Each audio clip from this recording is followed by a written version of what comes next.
Well, it's been an interesting last few weeks, I gotta say, in the pro, and I want to stress that, pro video world, smartphone video world, if you will. Yeah, I'm talking about the iPhone Pro, Pro Max. I'm talking about Filmic Pro, and of course, ProRes.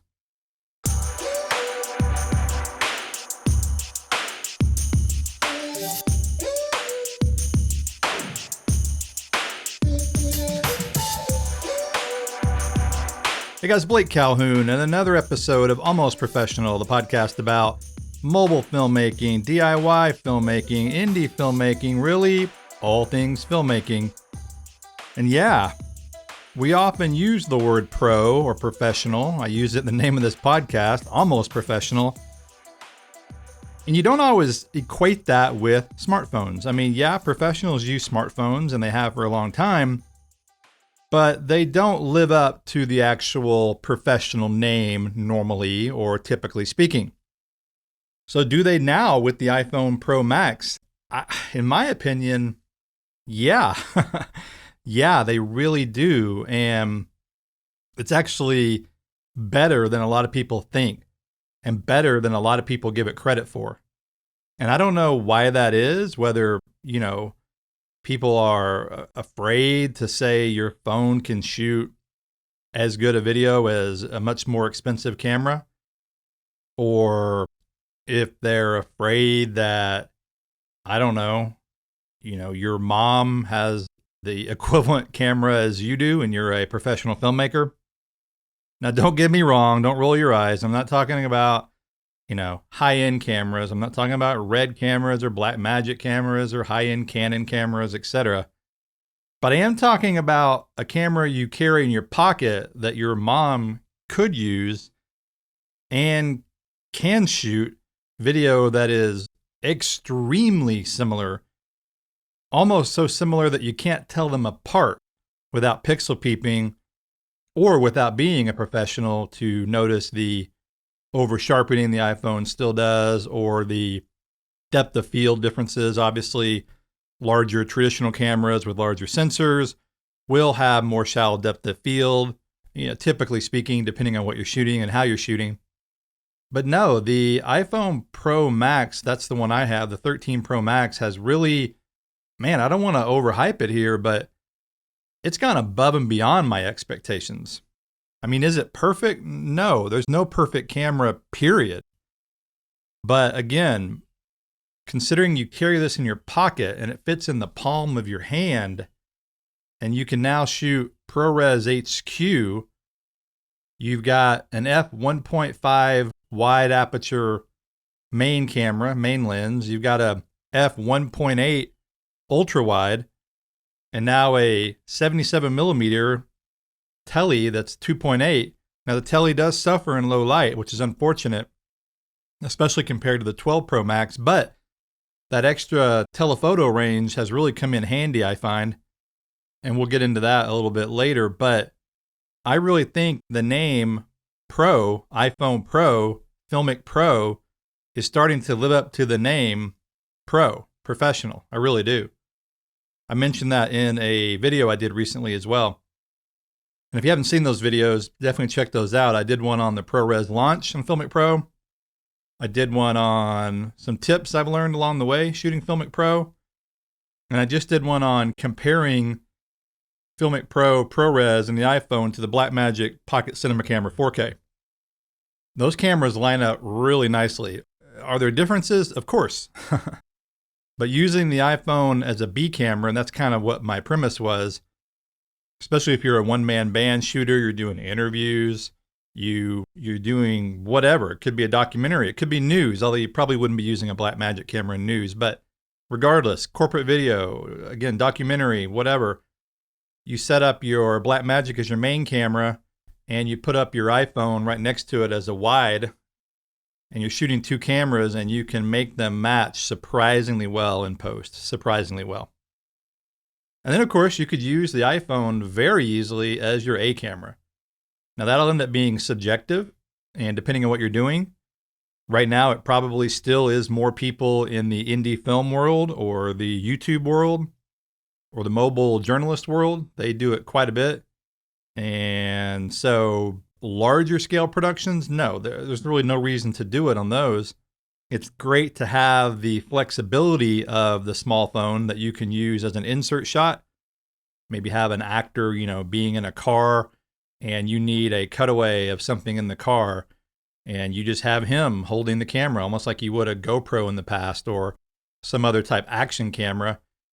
But now that this shoots ProRes, you can absolutely cut that in with higher end cameras. I mean, I've done this for a long time and you could do it before ProRes, but now it just makes it that much more professional and it fits in the workflow better. And of course, the quality's better. I mean, ProRes HQ on your phone is shooting at like 700-ish, 750 megabits per second. As a comparison, the normal iPhone video shoots at about 25 megabits per second. And Filmic Pro, Filmic Extreme, the highest bitrate they offer before ProRes, which was HEVC, was about 130-ish, 150 megabits per second. And not to get too engineering or too geeky here, but the higher the bitrate, typically speaking, the better the video quality. You'll have less noise, you'll have better resolution. When I say resolution, I mean resolving fine detail, fine images. The resolution is obviously 4K, but ProRes absolutely does resolve fine detail better than compressed MPEG-4 or MPEG-5 HEVC. So the question begs then, who should be using ProRes? I guess that is one question I get a lot. It's obviously not for everyone, not at all. It's actually probably, when it comes to the iPhone, it's fairly niche, which makes me surprised that Apple actually added it.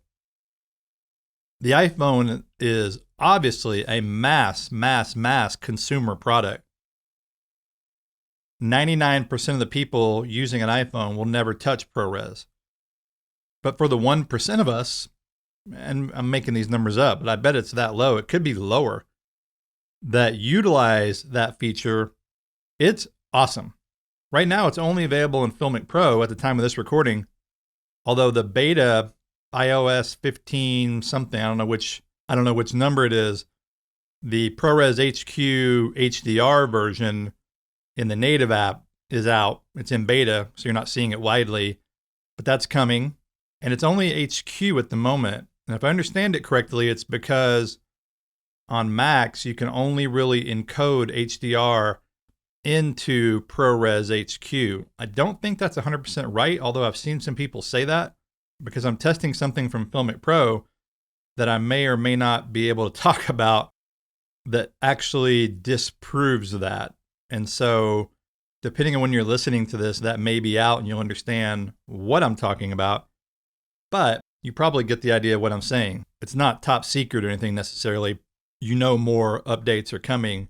And so that is something to watch pretty closely. However, as a filmmaker right now, I don't utilize HDR. And that's kind of my larger point with the ProRes HQ on the native camera app. HDR workflows are cumbersome and they don't really work on every app, and they definitely don't work properly necessarily on YouTube or Vimeo. I've tried it. You can get it to work, but it's real hit or miss. There's so many different flavors. There's Dolby Vision, then there's HLG 2100, there's Rec 709, which is SDR. Sorry, I'm getting into the weeds here. And then there's Rec 2020, and then there's HDR10. There's just a lot of different flavors. There's PQ and there's regular HLG. A lot of this has to do with HDR metadata, the way it's displayed on your monitor, not necessarily the way it's captured, although that plays a role, of course. And it's confusing. It's confusing to me, and I do this for a living. Again, I don't do much HDR workflow type stuff. Whenever I shoot HDR, for example, Dolby Vision in the native iPhone app, I edit in SDR, which really is cool because when you edit that in an SDR timeline, meaning Rec 709, at least in Premiere Pro, and I think it works this way in most other apps, it just strips away the HDR metadata. So you're working with an HLG file that doesn't have the bright colors and bright contrast and bright brightness, which I like better, by the way. And so you're essentially editing with a flat or a quasi-log file that you've shot using the native camera app. And the same thing within Filmic Pro. So you could shoot HDR and not edit in HDR. And that's actually what I do, typically speaking. HDR looks cool, looks great. I don't think it looks as cinematic, at least the varieties on the phone. They look over, I don't know what the right word is. They're too bright, too saturated, too sharp, too contrasty. The opposite of what you would do in filmmaking for sure. Looks more like something you might do for sports or news, and that's probably a good application for it. But regardless, it's great to have these options, that's for sure, again, in the palm of your hand. And so I'm pumped to see what happens with the native app, and then of course to see where Filmic Pro goes. And one thing that I really hope, and I think it's a strong possibility, I have no confirmation of this at all, but to have 10-bit log will be really cool. I shoot everything in log the best I can, or at least flat. I like having better highlight roll off. I don't like having a hard baked in contrasty look that's over sharpened. Again, iPhone already over sharpens things. So when you shoot log, I found using Filmic Pro, it softens the image some in a good way. It just looks a lot more pleasing to the eye. Again, more cinematic. Everything I do is really in that direction. I make movies. I obviously make YouTube videos, and even doing commercials or music videos or whatever, narrative style filmmaking, I prefer a more quote unquote cinematic look, which typically means shooting 24p. It means not having overexposed highlights. That's kind of a generalized statement, but really it's the roll off in the image. One reason the Arri Alexa is so popular. The roll off is very filmic, meaning how it goes from bright to the next level down to darker colors. It doesn't clip, so to speak. That's usually a telltale sign of low-end video, smartphone video. And so log or flat really helps with that versus a baked-in Rec 709 look, which is what ProRes currently is on both the iPhone native camera app, which is still in beta, and Filmic Pro. Now again, that will change very soon, I think. One thing I'm planning to do is a couple comparison videos between shooting Filmic Pro log and ProRes and showing how you can grade it or not grade it, how you can bend it around in post-production. I've done a little bit of testing so far with ProRes, and it is pretty malleable, but the main thing is the shadows are, pretty crunchy right out of the camera. So you start bringing those up, looking in the shadows, you'll get video noise. And then the clipping of the highlights is just like regular iPhone footage, I'm finding. Now, Log V3, Filmic Pro Log V3 is not. Those highlights have a nice roll off to them. And in particular, for a small phone sensor. Surprisingly good, actually. And so shooting ProRes, of course, this is shooting any iPhone video, but ProRes in particular, and I would say with the native camera app as well, shooting regular HEVC, protecting your highlights is still the most important thing, in particular on skin tone. You can't pull those back, and my goodness, they look bad. So log is really beneficial that way, not to mention just getting more dynamic range out of the image in post. That's obviously one of the main reasons you shoot log, but also, of course, it just grades nicely, and that's the overall idea behind shooting log, or one of the reasons. Now, beyond ProRes, which for me is one of the biggest things that happened with this new device and with Apple and the new iOS and Filmic Pro, etc., the camera system on the phone is so much improved. It's really, again, I think it's kind of underreported. It's a lot better, even than the 12 Pro Max, which was leaps and bounds better than the 11 Pro Max. The tele-lens has the longer throw, which is great. The ultra-wide is so much better, so much more improved. And then the main camera, not only is it a bigger sensor, a faster aperture, it's just more stable, and it's just all around better, and you're getting better images, better in low light. And the 12 Pro Max was so much better in low light than the 11. So 13 Pro Max, it's starting to get in the realm where I'm not afraid to shoot with that in low light. And that was always shooting in low light And dynamic tone mapping were the two biggest hurdles with shooting, in the last few years anyway, shooting with phones. I say the last few years because dynamic tone mapping is a relatively, in quotes, new phenomenon. I did a video about that recently. It's where the iPhone actually shifts the dynamic range, the exposure, in quotes, even when the settings are locked. And it's terrible. It's awful for professional video. If you're shooting auto, it's fine. It's great for still photos. It's horrible for motion video, for moving shots, because you'll get blooms, like you're adjusting the exposure or adjusting, even the white balance shifts a little bit, I'm finding, on the ultra-wide lens. The wide lens, though, does the best.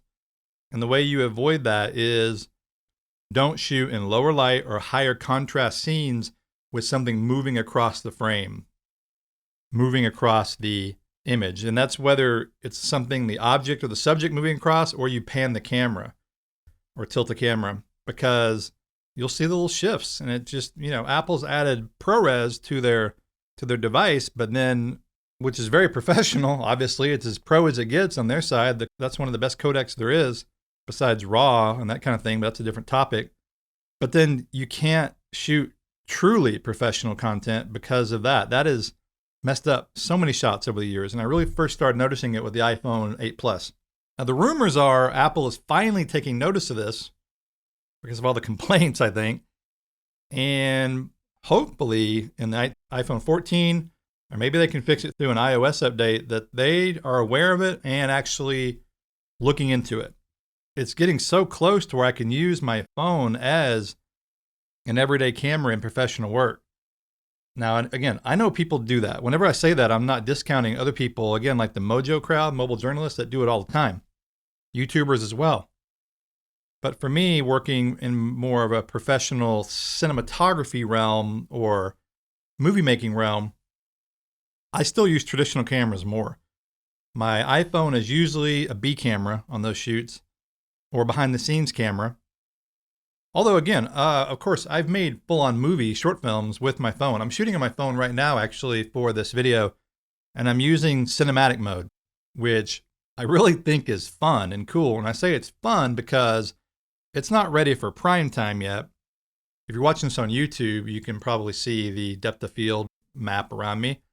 It's a nice shallow depth of field look, and I'm wearing a hat. And so right now, when you have smooth edges, it works pretty well.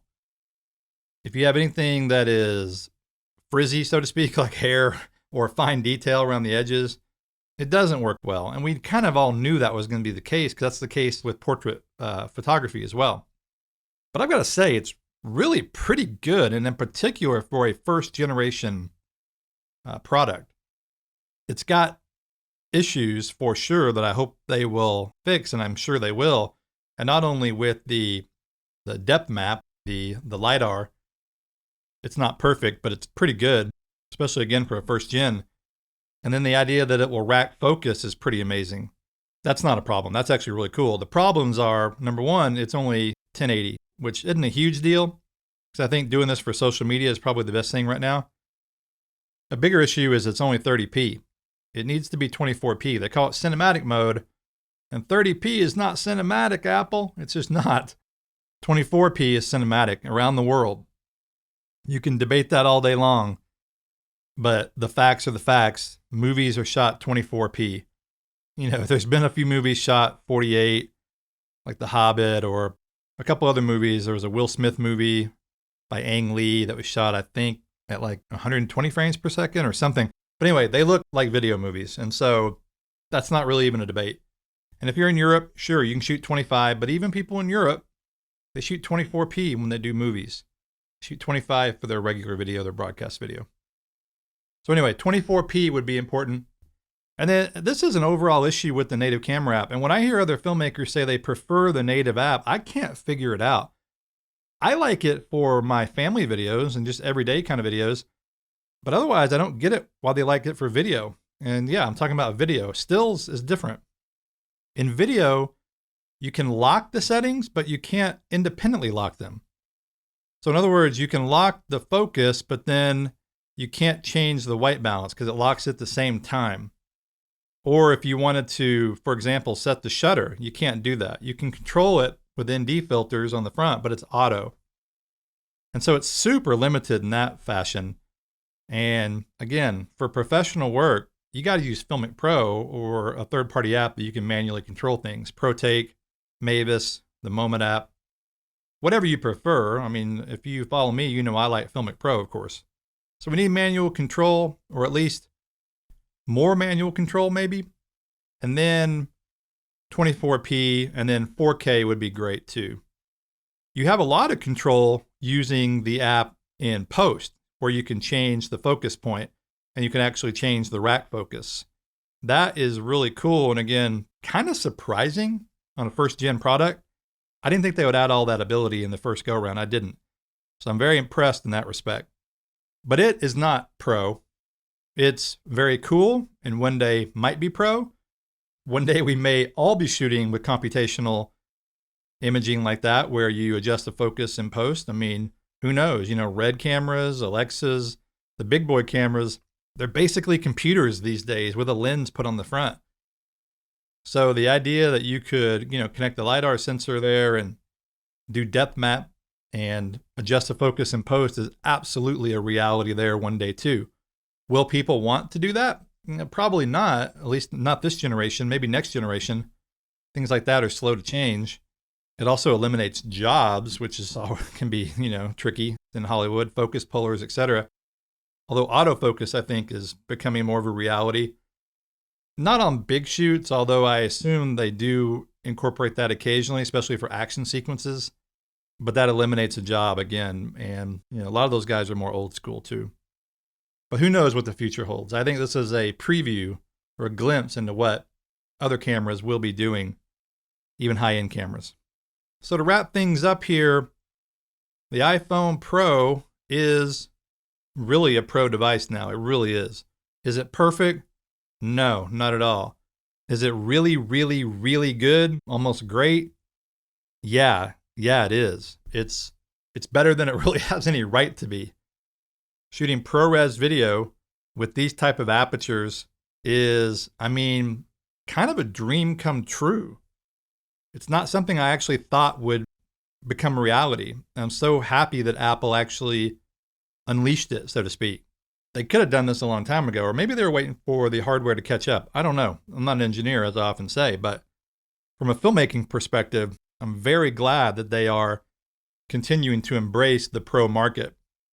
A lot of people give Apple, a lot of crap for their marketing in particular, calling it a pro phone and getting these Hollywood, filmmakers to demo their gear because they say that Hollywood would never actually do that, never use it. And that's true to an extent, but it probably won't be true forever. And of course, Apple is selling the dream. And that's, obviously a big way to market products. They're selling the idea that you can use this phone to make a movie, and you can. You've been able to do that a long time, but now you can do that and make it look even better, make it look almost professional.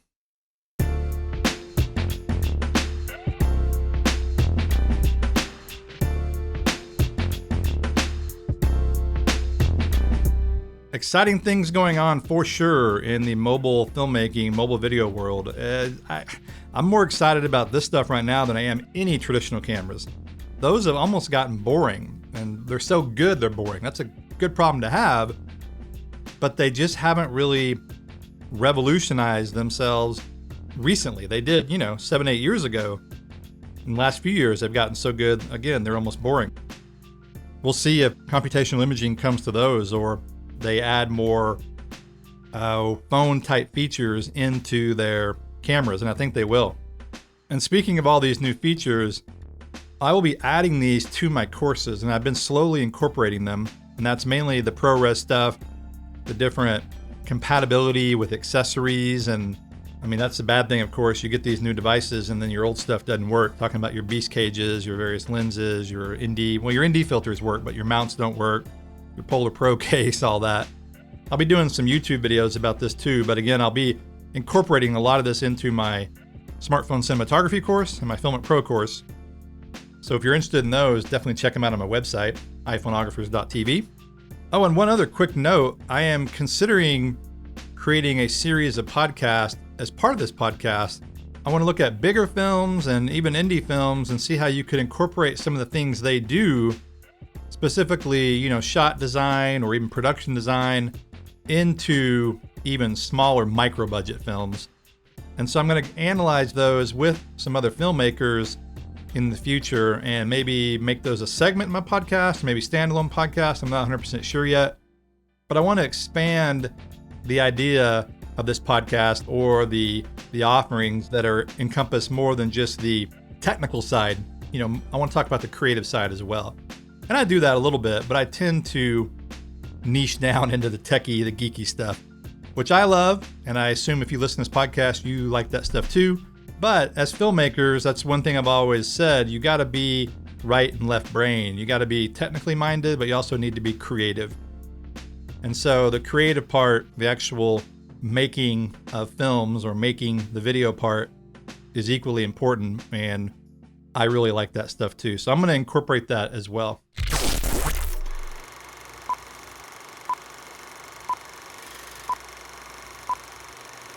Now, an almost professional movie review. Last thing is, I always try to watch movies in my spare time, usually at night after my kids are in bed, after I watch YouTube. And I've seen a couple ones recently that I had high hopes for, and they weren't as good as I had hoped, but they were both pretty good, especially one of them. The first one is the Sopranos movie. Have you seen that one? The Many Saints of New York. I'm probably getting that title wrong. I loved the Sopranos. I was a Sopranos addict. I just so enjoyed that show. Hadn't watched it in obviously, 15 years. Checked out the movie. The movie was very good, very well done. It didn't grab me at first, and I thought it was going to be a Tony Soprano prequel, and it is. But if you've seen the movie, and I'm not going to give away any spoilers here, but it's really not about Tony. It's about Tony's surroundings. And so that kind of surprised me, but it was still really enjoyable, really well done. It wasn't quite as sarcastic or funny as the original Sopranos. Didn't have as much dark comedy, had some. And then it took me a little while to get into the characters because I couldn't remember who they were at first. But I do recommend checking that one out. I watched it on HBO Max. And then the other one I watched that I had high hopes for, and it fell a little bit flat for me, but it was still semi-enjoyable, and that was Cry Macho. I actually watched it last night, the new Clint Eastwood movie. I absolutely love Clint Eastwood movies. In particular, his old work, from the spaghetti westerns and all the 1970s Dirty Harry stuff and all the different westerns he's done himself as a director and as an actor. I love Unforgiven and Outlaw Josie Wales and those movies. But it's amazing. He's 91 years old, and he's still doing that. He's still acting and directing. I mean, you talk about a life that's worth, emulating. That's maybe not the right word, but just the idea that you continue to create this great body of work that far into your life. I mean, a lot of filmmakers sort of phase out, kind of like musicians do in their 50s or 60s. Not him at all. Obviously, that's not always true. A lot of Hollywood directors are on the older side. They're probably like Spielberg in the 60s. Scorsese, I think, is 70, 72, 73, maybe 75, I forget. So some of these guys do continue on and do well, but a lot of them don't. And so, but in particular, being 91 years old, it's funny because I often say as a filmmaker, I never want to retire. I just want to keep making films. And then, one day you'll either just die on set or die writing your final screenplay or making your final YouTube video, whatever it is. But you don't really ever have to retire like you do from a real job, so to speak, because you're not going to the office every day anyway. So yeah, I really like Clint Eastwood movies. Cry Macho was entertaining, but it wasn't his best. It was not his best. I like what he did. His performance was very good. And I like the kid actor in it. He goes down to Mexico. He's hired to go down to Mexico to retrieve this kid, but it felt a little bit too, it was PG-13, and it felt a little bit too PG-13 for me. A little bit Hallmark movie-ish, if that's a way to describe it. But again, I somewhat enjoyed it, and it's on HBO Max, which I pay for, and I always try to feel like I want to get my money's worth out of those. So anyway, just something a little different there, throwing out some movie reviews. I want to, again, kind of add a few little elements to this podcast that I haven't included before. And ultimately, With the new iPhone Pro Max, you can go shoot your own movie. You can become your own Clint Eastwood. And that is one of the best things about the accessibility and the democratization of all these awesome filmmaking tools we have at our disposal today. Well, thanks for listening, guys. This has been another episode of Almost Professional. I'm your host, Blake Calhoun, and I'll look forward to talking to you in the next episode.